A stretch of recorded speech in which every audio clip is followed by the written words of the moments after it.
welcome to Creating in Color, sharing the creative endeavors of people of color.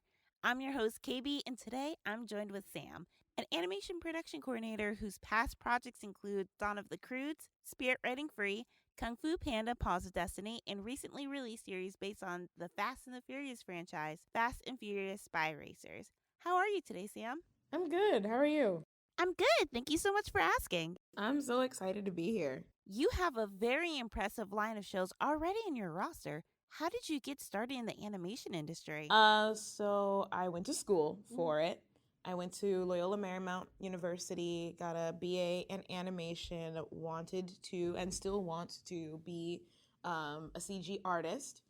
But I'm old, and so I graduated into the recession, and there was no work to be found anywhere, not even at like the local grocery store. So I kind of gave up on finding any work here and moved to Japan for a couple of years. And while I was doing that, which was super fun, I learned how to work in a professional setting. I grew up a lot. I feel like everyone talks about how in college is when you do your growing up, but I feel like it's like the couple years right after you graduate undergrad when you really have to put your big girl pants on. Right. Anyway, tangent. um, so while I was there, I was still keeping in contact with my friends here, the people who I had gone to college with. And while I was out living and working in Japan, they were here doing the grind and getting in during the recession. So once a good number of my friends had jobs, I started to see them pursuing their careers and being really happy in that. I started to feel a little jealous and oh, I want that too. Aww. So I moved back, started hitting up my contacts and being like, hey, you know any open job positions? And then someone who I had gone to school with by the name of Liz, she needed a PA at DreamWorks on Dawn of the Croods. And I was like, hi, my name is Sam. Remember me? And so I went in, interviewed, and I've been at DreamWorks ever since. It really is about networking. It so is. The whole thing is about who you know. I know exactly what you're saying about graduating and not finding any work, because I think we went to college around the same time. Yep. Yeah. And I couldn't find work for, I want to say 2 years, any kind of work. I tried for Jamba Juice and they said no. Yeah, I was here for a year after college, living in the spare room at my aunt's house in the hood, and then driving all the way to the west side to work part-time at a Victoria's Secret that didn't want to pay me. So yeah, that's how they do. I was like, okay, I got my little 10 hours a week trying to get by. Yeah, it was rough. Yeah, that sounds very rough. I know when people think of cartoons or animation, they think of someone drawing or moving the character. What does it mean to be in animation production? Production is artist management. In the simplest terms, I am telling the artists when to do things, and then I'm waiting for them to do it, and then I give it to the next artist who needs it. I see. So it's a lot of spreadsheets and calendars and tracking software.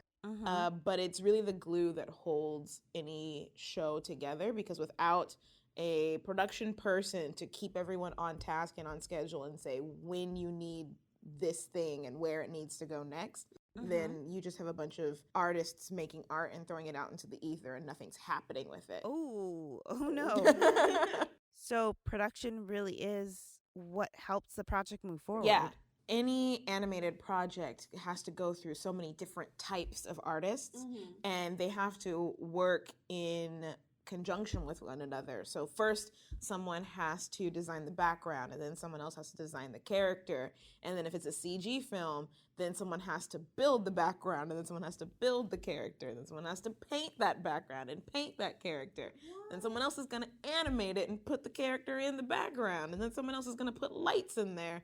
So it's there needs to be one person who's looking at the big picture and is able to take the project through all of those different stages. Wow. I didn't realize there were so many parts in just building a cartoon. That's crazy. There's so much. And you mentioned software.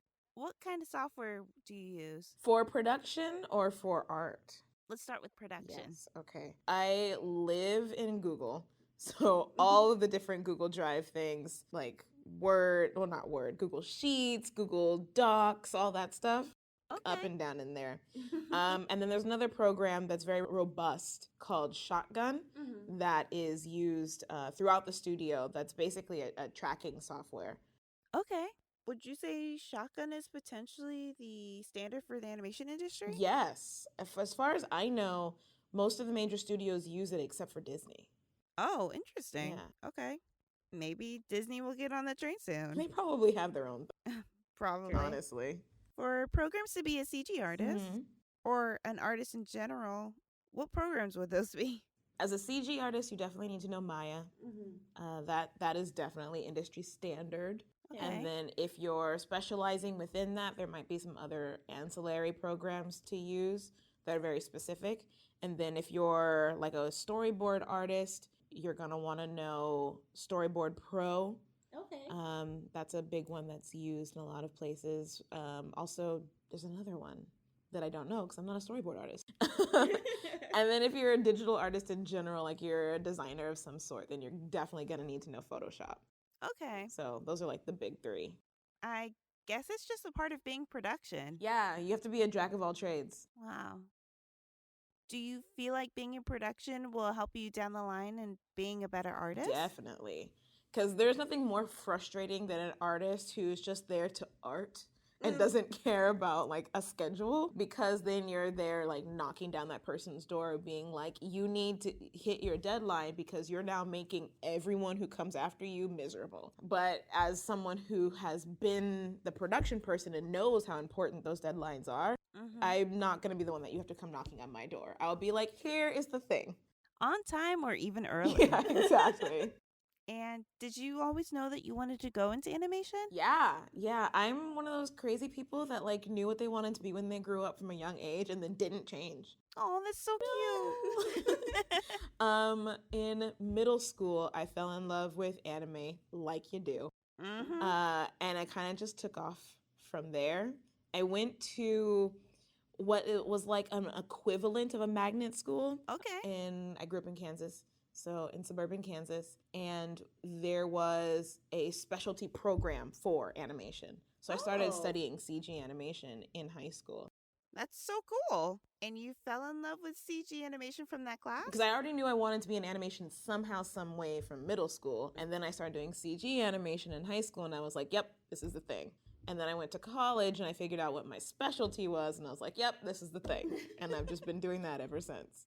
As a CG artist, what else is there? Is it just modeling or? So the first step is definitely modeling. So if you're thinking of CG work as digital clay, the modeler is going to build up whatever the object is. Let's say we're making a character. So the modeler is gonna sculpt that character. Then it's gonna go to someone who will take that character and creates a flat version of it, like the reverse of wrapping paper. Okay. Pass that on to the surfacer, which is what I want to do. They're going to paint it, make it look however it needs to look. It also can go at that point to a rigging artist who is going to give it bones, give it a skeleton so that it can move. And then from that point, someone else is going to have to animate it. Someone else is going to have to light it. Usually environments is a different department all in and of itself. Okay. Because you can't just draw something and put it up there and put them in front of it, because you have this three-dimensional character. You can't have a two-dimensional background. Right. Unless that's the look you're going for. So you actually have to build everything in the world that they're interacting with too. Wow. Yeah. It's not just characters, it's backgrounds And the props and everything. Every single thing. It's a lot. It is. So, as a production coordinator, what's your daily routine look like? It's a lot of emails.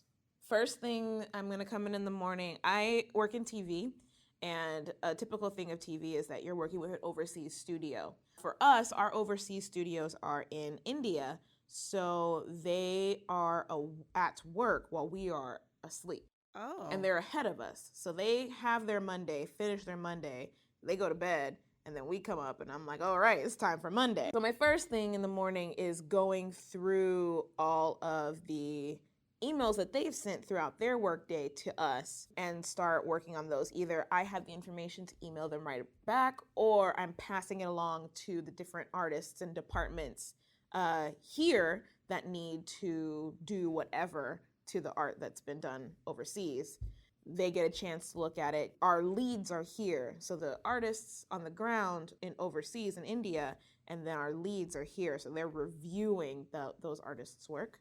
Okay. Are the leads artists themselves? They are. Okay. Yeah. So they review the work. They might change something, fix something, do a draw over. They're giving their input. And then we send that right back Wow. at the end of the day. Do you find it difficult working with an overseas studio at all? It can be. I mean, we work in English, but there can still be a bit of a language barrier sometimes. So you have to be like overly clear with your instructions so that they're not getting confused. Because of the time difference, anytime you have to email like a question and work stops, you lose an entire day.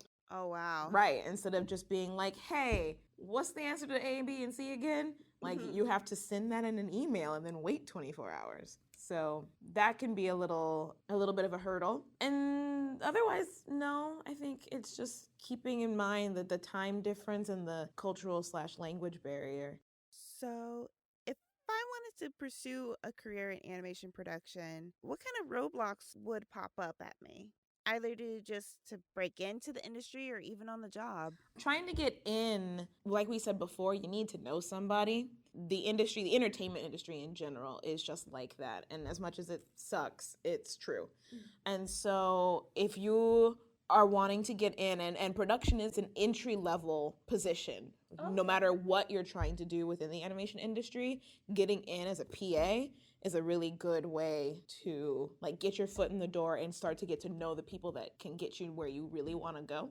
Oh. So doing an internship, if you're still in school, really pushing for those internships, especially with the bigger companies. The smaller company internships will be great for getting you experience of like how to do the job, but are going to be less good for the networking purposes. But if you can get in on one of the bigger studios, then it opens up a lot of doors for you as far as networking and connections go. And then once you're here, I think then it's a matter of really making a name for yourself. If you can shine as a PA, which is like the lowest of the totem pole besides an intern, if you can really shine as a PA and prove that like you're worth something, then people are gonna notice you and they're gonna be like, hey, that person's someone we want to keep around, or hey, that's someone that I really want to help. They say they want to be a storyboard artist, I'm gonna go introduce them to this director that I've known for a while and they can start working on a portfolio together. Like you kind of have to just hit the ground running and show people that like you are worth something. It's not so much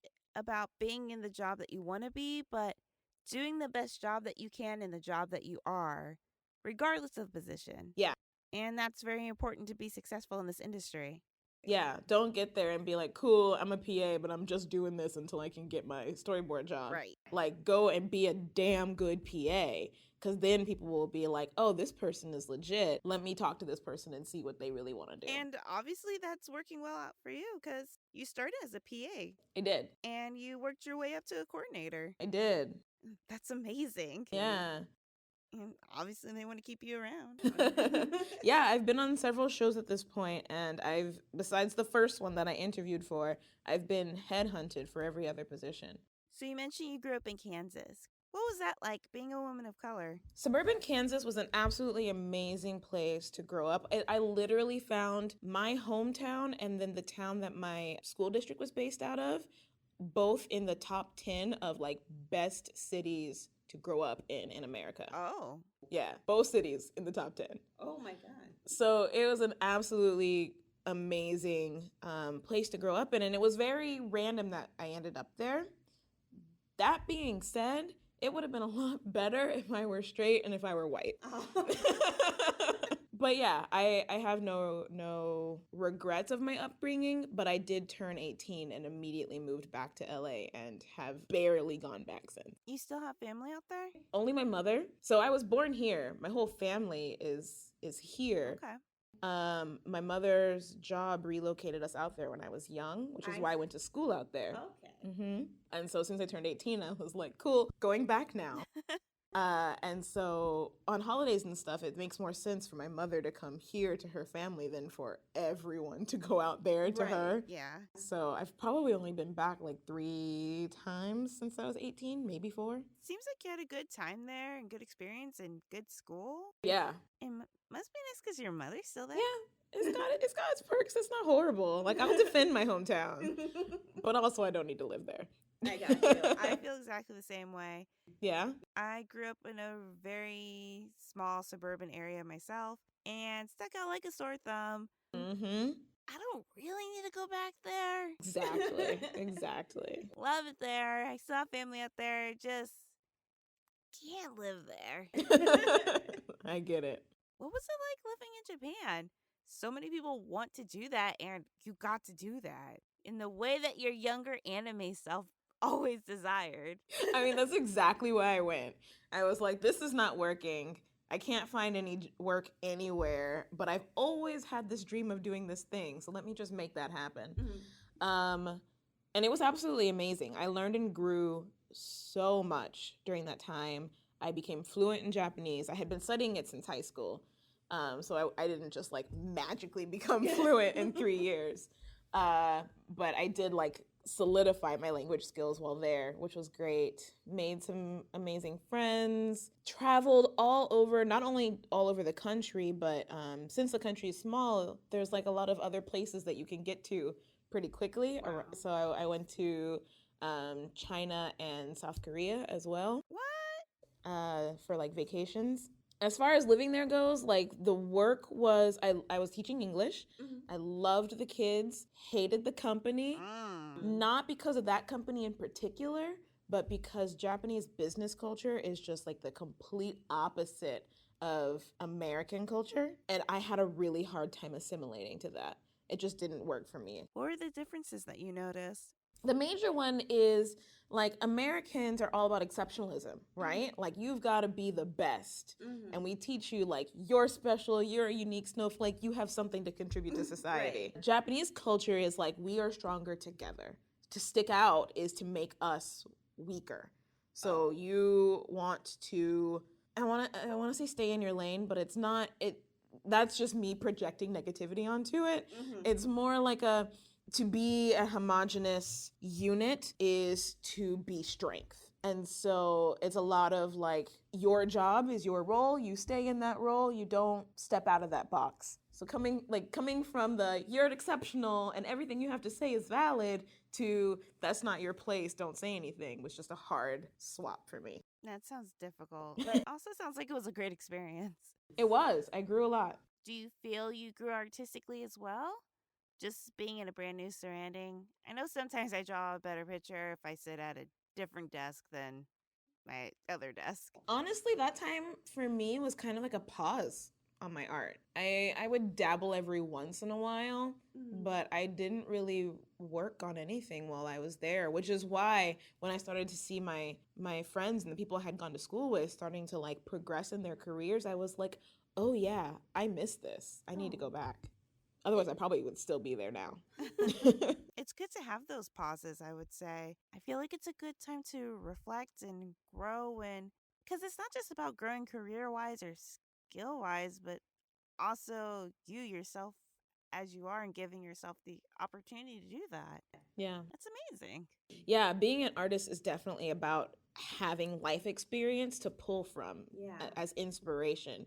So if you are only ever just like sitting at your desk drawing and watching TV, like you're not actually experiencing life. You don't have anything to pull from to fuel your art. You've got to find a balance to do both. Outside of work, what kind of hobbies, side hustles, or interests do you engage in? My main hobby is that I play taiko, which is traditional Japanese drums, going back to the whole Japan thing. I actually started that in high school too. My high school was insane. Shout out to Kansas. But yeah, so I started that in high school, played all through college, played while I was living in Japan. And those were all like school or community groups. When I came back after Japan, my skills had gotten such that I was able to join a semi-pro team. So by semi-pro, I mean it's none of ours main job. We all have day jobs, but we do get together regularly and perform for large sums of money all around LA. And so I do that. Every Monday and Wednesday, you'll find me in Little Tokyo banging very large drums. And we're training right now for the marathon because we play it every year. While the marathon runners are running, we're on the sidelines performing for them. It's really fun, but like it's also a marathon for us because we play for 4 hours continuously. Oh my goodness. Yeah, we don't stop. That's crazy. But that's the best kind of running inspirational music ever. Yes. People tend to love us. They like run by and they're like, thank you. Because it's also so loud and it's outside, obvi, and it's so loud that they can hear us for like miles as they're coming. That is amazing. Do you play other drums as well? Like maybe a little snare drum, a little bass drum? If you put me down like a drum set, I could put out a basic rhythm, but I don't have any like technical skills. Can I get a little sample of a beat? You sure can. Fair. I'll put you on the spot like that. Fair. I was not ready. Do you have anything else you engage in? I mean, that's my main side hustle. I also am working on my art so that I can transition into being an artist. And I have a house and a wife. Ooh, you're living the dream. Oh, that's so good. So that takes up a lot of my time too. How long have you been together? 3.5 years? Oh no, we're closer to 4. No, 3.5. Oh my goodness. How did you guys meet? The internet. We were an OkCupid success story. Ooh, I I know. love hearing that. OkCupid needs to pay us to like do some kind of advertisement for them. I'll send this to them. Proof. Does your wife engage in any creative art, animation related things herself? She's not in the industry, but she does like art. She likes crafting. So we actually have a craft room in our house. Oh, that is so cute. We're adorable.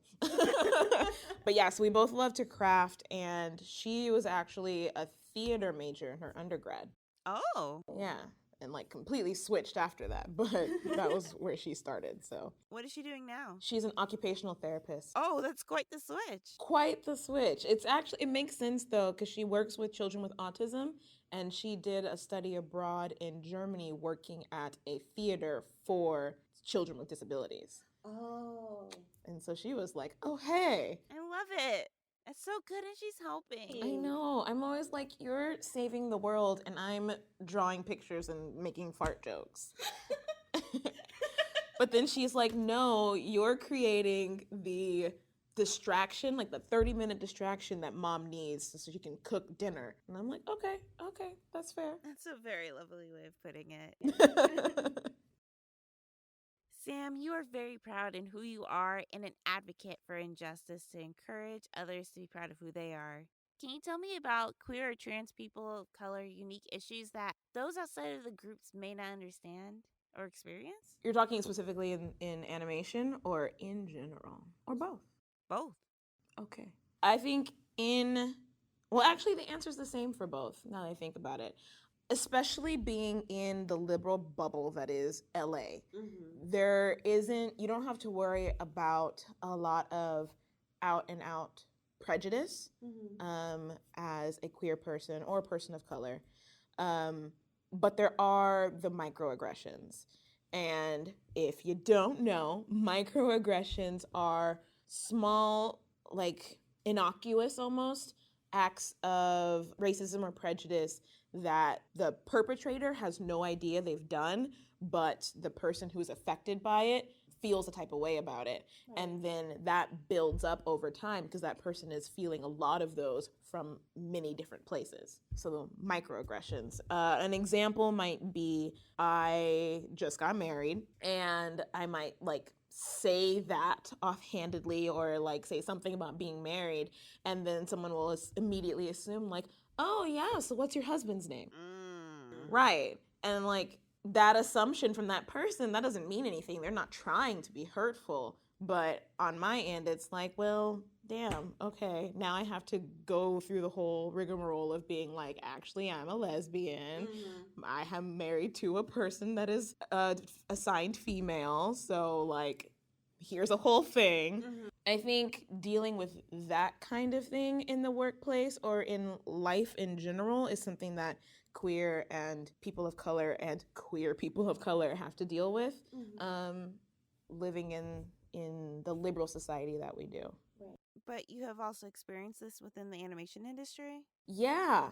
I think I personally haven't experienced anything as far as the queer identifier goes. I have had to be an ally to some trans and non-binary folks that I've known who've worked here. A lot of work around helping people to understand pronouns, especially non-binary pronouns, they, them. A lot of like advocacy work around that of people misgendering someone and having to like a soft reminder of like, hey, say they, not he, or whatever. So that's happened within the animation industry. And then I know personally I've dealt with more being a Black woman issues and being often read as aggressive when I'm just being direct and doing my job and pointing out something that someone might not want to hear. And so then immediately they're going to attribute that to me being an angry Black woman rather than me just being someone doing my job. Do you feel like certain forms of media help portray this image of an angry Black woman? Because, like, to my understanding, the animation industry is getting younger and younger, but you're still going through these things. Yeah. And it's almost always been peer to peer rather than like from older senior members like coming down on me. And I definitely think it's the media. I even experienced this when I was living in Japan. I was often the first Black person that the people around me had ever met in real life. And so either they thought that I was like the coolest hip hop Beyonce star they'd ever met, or they were straight up afraid of me because they thought I was like straight out of Compton. And because that's all they knew. Right. That's all that our media showed them. And I took me a little bit of work to stop being angry about it and to realize that it was coming from a place of ignorance and not of genuine judgment or fear. Exactly. And then I had to do even a little bit more processing to realize that it's our fault. Right. We taught them that lesson. We being Americans, not Black people. Americans taught them that lesson because that's what we put in our media. So I think I know it has been scientifically proven that this is a bias that people have and we don't talk about enough to correct. What do you feel is the best steps to start making a change? Whew. I know it's kind of a heavy question. We gotta talk about it. My wife is white, and we talk about race stuff all the fucking time. Can I curse? Yeah, sure. All the time because we have to. You can't act like it's not a part of our lives. You can't act like it's not something that is at play constantly. But in particular, white people are very hesitant to have that conversation because it makes them uncomfortable because they so badly want to believe that they are not a racist. And it's hard to be like, well, yes, you are. We all have these prejudices because of the fact that we don't talk about this shit. Yeah. And if we did, then we might start to realize, oh, that thing I said the other day was a microaggression. But now that I know, I can like be conscious and aware of it and try to not do it again. Rather than putting your head in the sand and being like, I'm not racist. Because then you're going to keep doing it. So, yeah, talk. Gotta talk. So, Sam, what do you feel is the next steps in your journey? Well, I am starting in 2 weeks on a new project. I'm moving over to feature at DreamWorks. So leaving TV behind and gonna work on a movie. Oh my goodness, congratulations. Thank you. I'm really excited about it. I'm excited about the movie. It hasn't been announced yet, so I can't talk about it. But it's super fun. So I'm really excited about that. And then as far as my like ultimate career goals go, did a formal mentorship through Women in Animation, which is a resource organization that's trying to get 50-50 parity in the animation industry by 2025, I want to say. I could be wrong on that date.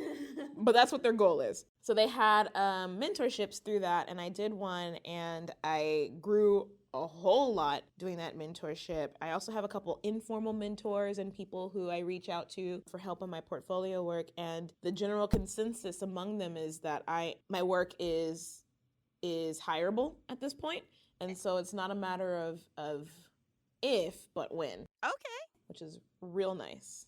that's wonderful. Cool. Yeah. Can you tell me more about Women in Animation?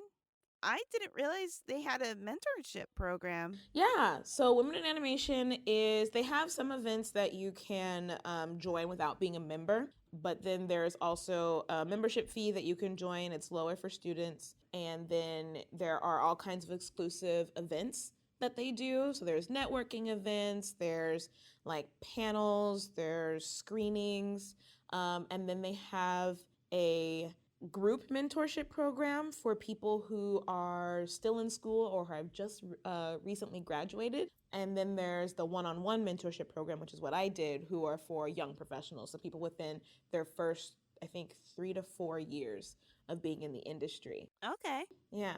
that's amazing. Are there any other sources you would recommend? I also love Black Women Animate. They are a really cool group. It's a collective. So they're a production collective of Black women, but then they also do a boot camp once a year for any female identified person of color. And it's a day-long retreat where they do breakout sessions and networking events and things like that. And so I've done that every year since its inception. Wow. Yeah, which has only been 2 years. Oh. But I was at both. I've made some good connections that way. Thank you so much for sharing. Of course. So, now is the time for rapid questions, where I'll ask you a series of this or that or yes or no questions, and you answer them as quickly as possible. Are you ready? As ready as I'll ever be. Excellent. Let me just tap my head. Papers. Oh, God. Texting or talking? Texting. Favorite day of the week? Sunday. Dawn or dusk? Dusk. Favorite season? Spring. Last Halloween costume? Fuck me. Favorite type of tea? Earl Grey. Lovely. Name a word that starts with the letter Q. Queen. That's it, girl. Ooh, that's it right there. What kind of milk do you put in your cereal? Whole. What is wind? Wind. What is wind? The breath of a fairy. Oh.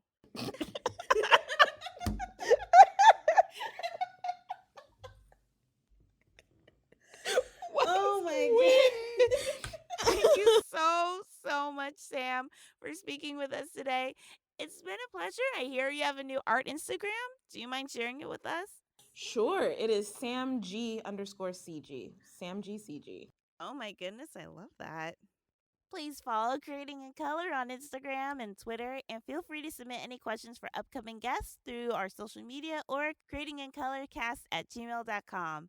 If you're interested in following me, I'm Maybe It's Kaybe on both Instagram and YouTube, and thank you to Namikaze for allowing us the use of his song. You can find his music on his SoundCloud at soundcloud.com/NAMIKAZE. Since Creative in Color is a new podcast and this is its very first episode, we appreciate any word of mouth or even help pushing our hashtag on social media, #CreatingInColorcast.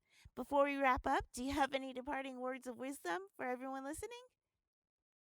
Follow your dream and be the best you can be. Thank you so much. This has been Creating in Color. Keep striving, keep trying, keep creating. Thanks for listening.